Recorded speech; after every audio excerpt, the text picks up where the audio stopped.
2 Fuller trophies have been earned. Maybe this next magician can make it 3. Hi, you may know me by now. I'm Paul Gertner. The only magicians that have been on this show more than me are Penn and Teller. Please welcome Paul Gertner. Paul Gertner, you fooled us. Can you see that? It's been an honor to be invited back. This time it just feels like, yeah, the stakes are raised a little bit more, because if I fooled them tonight, I fooled them 3 out of 4 times. I know they'd prefer to have it 50-50. And I've had 2 years to work on this trick. And even up until the last 3 days, I was still fine-tuning. I've been able to put some of the pieces of this trick before some of the best sleight of hand artists and get their input too. So it's not just me up there tonight on the stage. I'm coming with the knowledge of some of the best magicians in the world.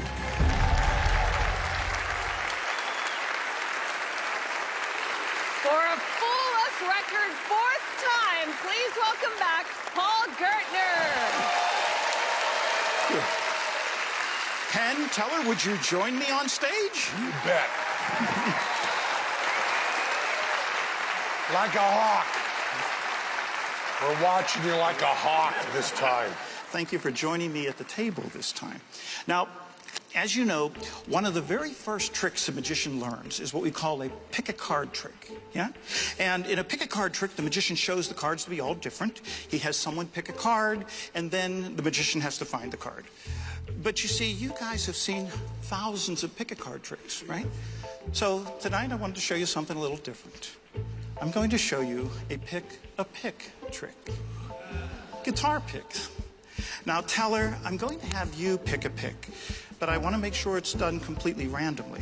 In other words, I could already know which color pick you're going to choose, because I could have gone on the internet, done a little research, figured out maybe what your favorite color is, and that might influence your decision. So instead, I'm going to place the picks in the box, shuffle them up, and if you extend the index finger of your right hand, and if you reach down into the box, go ahead, I'm going to have you simply pick a pick.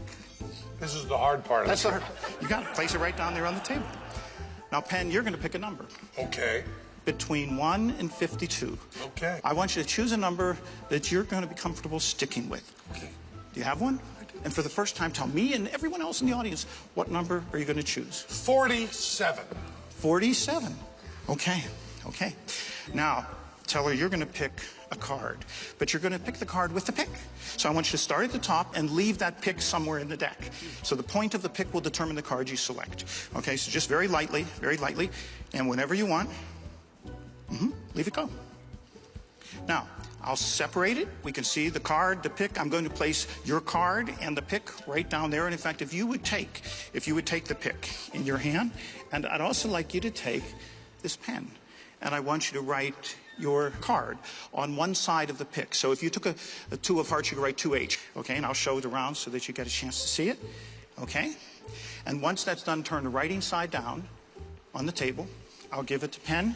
And Penn, I want you to write your number. I believe you said 47 on the other side. I believe of the I pick. did. Yeah. I was worried okay. that I might forget. I'll try to write it okay. legibly, which I rarely Perfect. And now I get to use a joke that I've literally been waiting 4 seasons to use. You can keep the pen, Penn. Put it in your pocket. You know what? Get a good look at the card. Forget the comedy, I'll stick with the magic.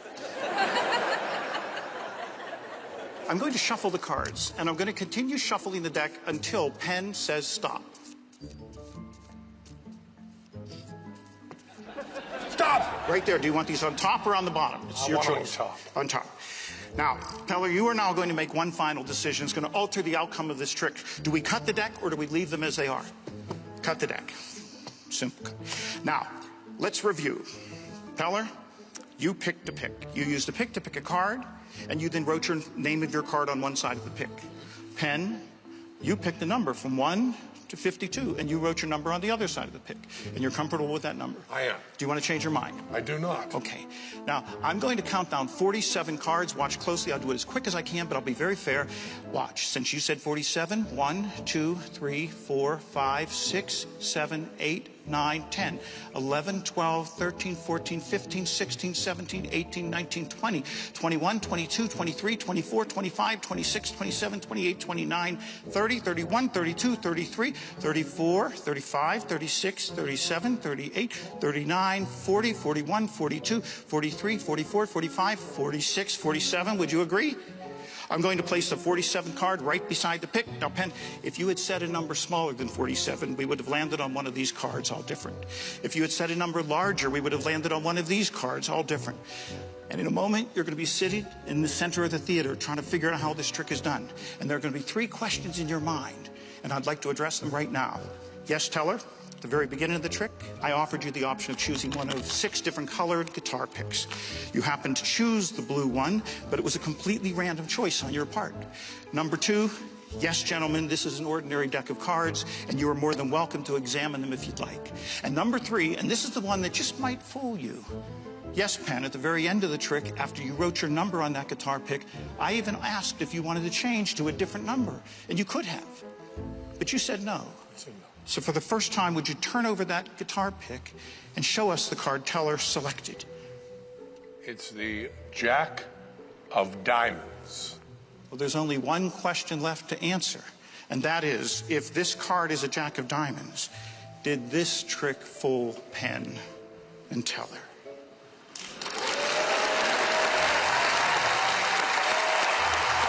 But Penn, Teller, I was pretty sure you were going to choose a Jack of Diamonds. And I was pretty sure you were going to pick a blue pick. And I was positive you were going to say number 47. In fact, I was so sure I actually made a prediction at the beginning of the trick. Penn, would you take out that pen? And would you roll it in your hands until you could see a message on one side? Do you see it? Now, I hope you have good glasses because it's really small print.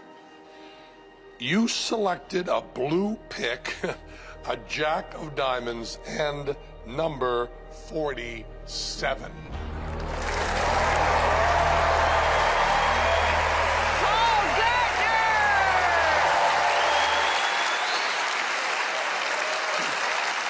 So where are you going to keep this trophy? Maybe between the other 2, but I don't know yet. They were watching pretty close. Oh, they're going to be so mad. So when did you come up with this trick? Well, this trick I've been working 2 years on, and this trick was designed just for them. Is it harder to fool them because they know you so well now? I think that's what makes it interesting. They know a little bit about how I think, and I know a little bit about how they think. So it becomes sort of like a jiu-jitsu match mentally. Right. And I wanted them to come up and see this one up close, because if it fools them, I want them to know they had the best view of this trick, start to finish. Okay, Paul, you gave Penn a pen. Let's see if Penn will give you a trophy. Paul, how you doing? I'm Fourth good. time, and you have the guts to have us sit right up there in your face?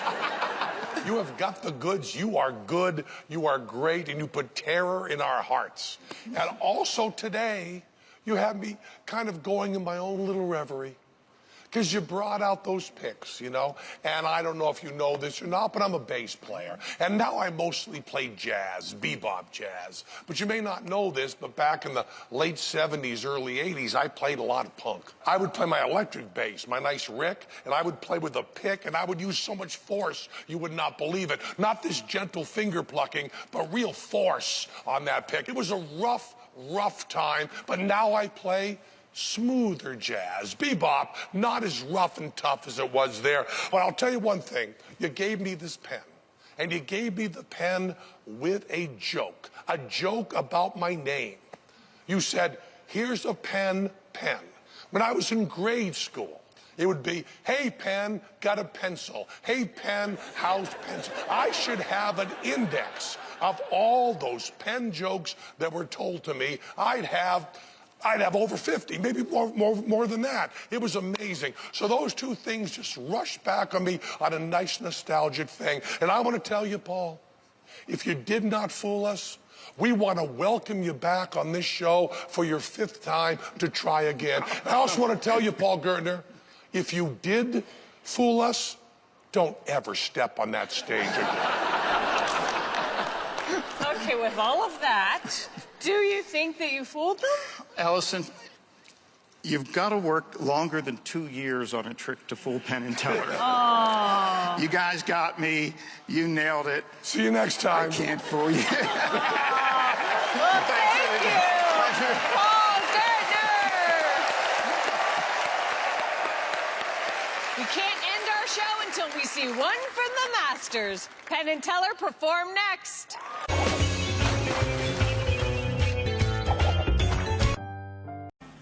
Enchanté.